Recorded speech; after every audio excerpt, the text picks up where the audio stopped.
हाँ जी, राधे राधे, जय श्री कृष्ण। मैं आपके सामने एक छोटी सी बात रख रहा हूँ कि थोड़े दिन पहले किसी परिस्थिति की वजह से मैंने माला उठाई थी, बट मैंने ये नहीं सोचा था कि मेरे जीवन में इतना परिवर्तन आएगा।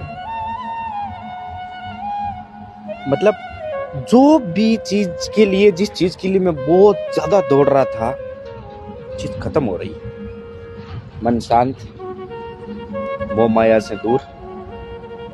मतलब ऐसा लग रहा है कि जैसे मान लो कोई मेरा नया जीवन है।